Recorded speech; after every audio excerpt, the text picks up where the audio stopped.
is good. La comida es rica. I like to eat it. Me gusta comerla. I like fruit. Me gusta la fruta. Okay, hola. To all my vecinos and vecinas out there from Señor Vecino himself. Welcome to my kitchen. Today I'm going to make a traditional salsa.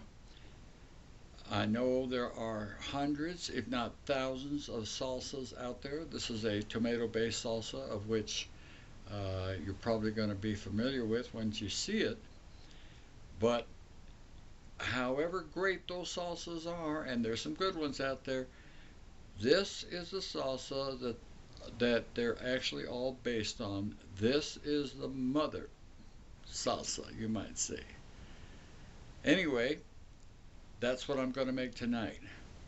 It's going to have the traditional ingredients and nothing else. Now, I may add other stuff afterwards because I like the heat. For example, habanero peppers. Habaneros are not traditional in this salsa, but I like my salsas hot. So that will be possibly happening, but that'll be after the video. So let's check out what the basic ingredients are to make a tomato-based salsa, the kind that you're probably familiar with, that you put on tacos, that you use tortilla chips to dip into at parties. Okay, here we go. Okay, traditionally, the salsa that is most popular out there, which is what the salsa that most people are familiar with, these are the basic ingredients, and from this is where other salsas are built upon. Now, this is for the amount I'm going to make today, I'm going to use 4 tomatoes. I'm going to use 5 cloves of garlic, 1/2 of an onion, that's about a medium-sized onion, and that's a white onion, 4 serrano peppers, some salt, and a salsa without cilantro is not a real salsa. Well, it's not traditional at any rate. I'm also going to make this in a molcajete. Now this molcajete belonged to my grandmother, Maria Almaraz, who taught me how to make tamales. This is a great honor for me to have this now in my kitchen. This was actually given to me this very evening by my Aunt Dora and my Aunt Carolina. So here's a shout out to them. This belonged to their mother. Who knows how long she owned this molcajete, used it for many years. Remember, this is what we used before blenders were invented.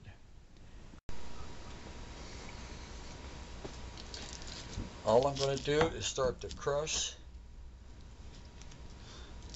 my vegetables. The molcajete is made out of some sort of lava stone, and it's porous and it's rough and it's heavy, which then allows the vegetables in there to kind of get crushed and to actually break apart, because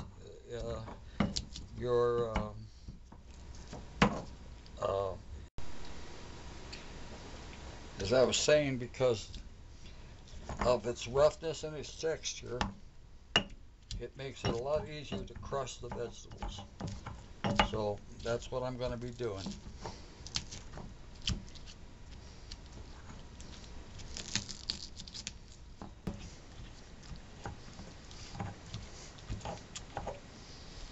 See how that's turning out?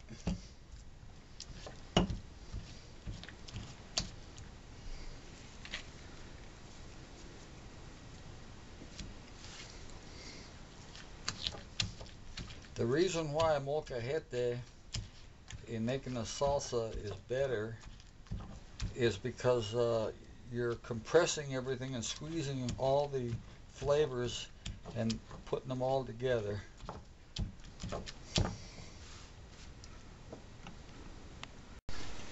Okay, these last two tomatoes, for the sake of time and a little more expedient, I'm chopping them into little smaller pieces.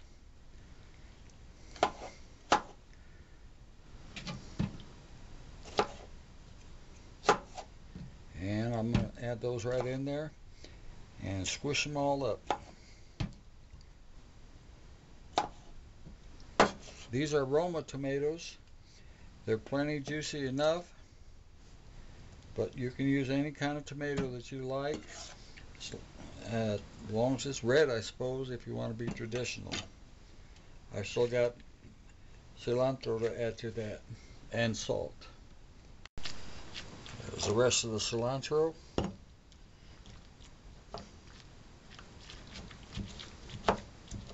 By the way, if you want to get your own molcajete, when you buy it new, if you buy it new, the way to season it is you get dry white rice, and you start using this stone here, and you grind that white rice into a powder.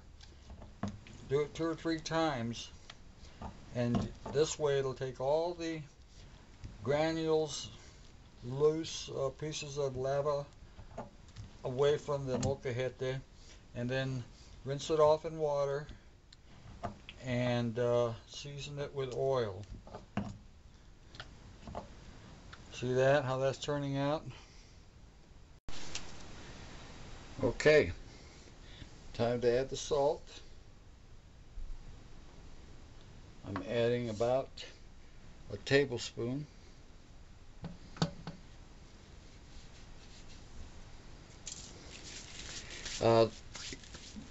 You notice that I did 4 peppers, 3 tomatoes, half an onion, and 5 garlics. Well, the tomato pepper ratio is about at that point, because these serrano peppers are hotter than jalapenos. You can use a jalapeno. You can seed and remove the membrane, if you will, the inside vein of the pepper, if you like it milder. I left the seeds in it, I left the membranes in it. So I like a garlic. In fact, when you have the garlic and the cilantro together, you've got the authentic taste, more so than if you cut back on garlic, or just, most people just put 2 cloves maybe for this amount. Okay, now let's see what that tastes like. Okay, see, it's going to take some more crushing, but that's okay, I'll do that. This is time consuming and laborious, but it is authentic.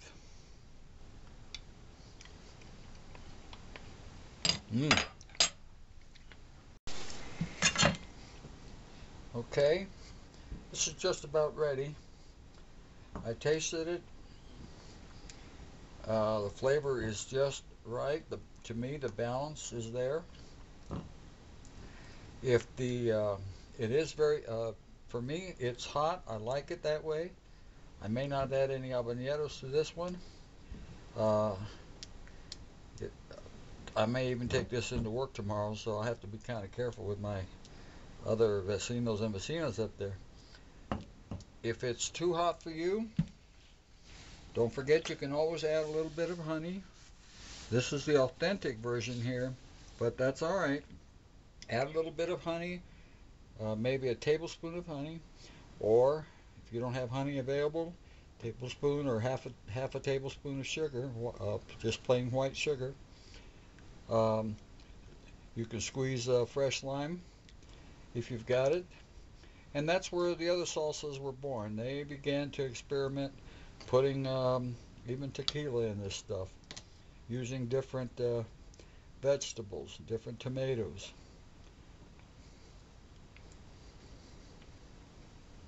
Ay, qué bueno. Grandma, thank you very much.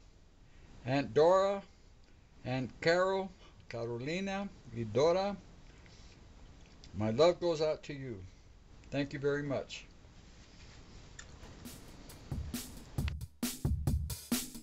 Food is good. La comida es rica.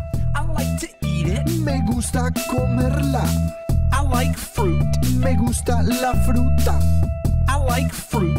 Me gusta la fruta. The apples. Las manzanas. The apples. Las manzanas. The bananas. Las bananas. The bananas. Las bananas. The oranges. Las naranjas. The oranges. Las naranjas. The pineapple. La piña. The pineapple. La piña. The watermelon. Sandía. The watermelon. Sandía. The grapes. Las uvas. The grapes. Las uvas.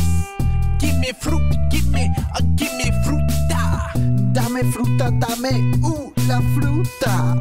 Food is good. La comida es rica. I like to eat it. Me gusta comerla. I like breakfast. Me gusta el desayuno.